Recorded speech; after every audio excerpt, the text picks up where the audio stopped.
அஸ்ஸலாமு அலைக்கும் வரஹ்மத்துல்லாஹி பரகாத்துஹு பிஸ்மில்லாஹிர் ரஹ்மானிர் ரஹீம். அன்பான சகோதர சகோதரிகளே, எல்லாம் வல்ல அல்லாஹ்வின் நல்லடியார்களே, இன்று நாம் காண இருக்கும் தலைப்பு பொறுப்புள்ள பெற்றோராக மாறுவோம். வசைபாடும் பெற்றோர்கள். சாதாரணமாக குழந்தைகளை பெற்றோர்கள் திட்டுவார்கள். சில வீடுகளில் கர்ண கொடூரமான பேச்சுக்களும் திட்டுக்களும் இருக்கும். அவற்றை கேட்கும் குழந்தைகளுக்கு மூளை செயல்பாடு குறைந்துவிடும்.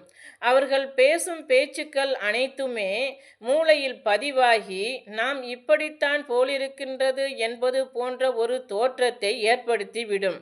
உதாரணமாக, உனக்கு என்ன சொன்னாலும் மண்டையில் ஏறவே ஏறாது, இப்படிப்பட்ட வார்த்தைகள். உனக்கு இங்கிலீஷ்னா சுத்தமாகவே வரமாட்டேங்குது, இது போன்ற வார்த்தைகள் குழந்தைகளை கேட்க கேட்க நமக்கு ஆங்கிலம் வராது போலிருக்கிறது என்ற எண்ணம் ஆழ்மனதில் பதிந்துவிடும். பிறகு என்னதான் ஆங்கிலம் கற்றுக் கொடுத்தாலும் அவற்றை மனதில் இருத்தி அவர்களால் படிக்கவே முடியாது. மனித மூளையை முழுவதுமாக பயன்படுத்துபவர்கள் யாருமே இல்லை. 1% மூளையில் பயன்படுத்தியவர்கள் உலகத்தில் அறிஞர்களாகவும் விஞ்ஞானிகளாகவும் இருக்கின்றார்கள். அப்படி என்றால் முழுமையான மூளையை பயன்படுத்துபவர்கள் என்றால் நிச்சயமாக இந்த உலகத்தை அவர்களால் புரட்டி போட முடியும். குழந்தைகளை திட்டும்போது இவ்வளவு திறன் கொண்ட மூளை அனைவருக்கும் இருக்கின்றது. குழந்தைகளை திட்டும்போது இவ்வளவு திறன் வாய்ந்த மூளையானது மழுங்கடிக்கப்படுகின்றது. விளக்கமாக கூற வேண்டுமென்றால், இயற்கையாகவே மனித மூளையில் 10,000 15,000 வரையிலான நியூரான்கள் அழிந்துவிடும். ஒரு குழந்தையை திட்டும்போது 25,000 முதல் 30,000 வரையிலான நியூரான்கள் அழிந்து விடுகின்றது.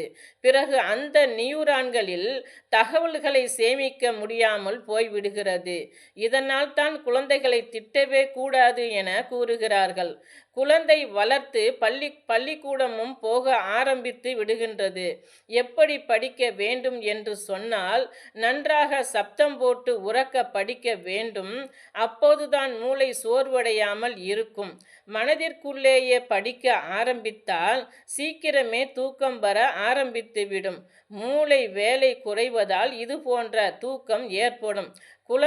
குழந்தைகள் செய்யும் நல்ல செயல்களை வாய்விட்டு பாராட்ட வேண்டும். பாராட்டுக்கு குறைவே இருக்கக்கூடாது. சில தவறுகளை செய்யும் போது கவனமாக அந்த தவறால் என்ன பாதிப்பு ஏற்படும் என்ற காரணத்தை சொல்லி, இனி அவ்வாறு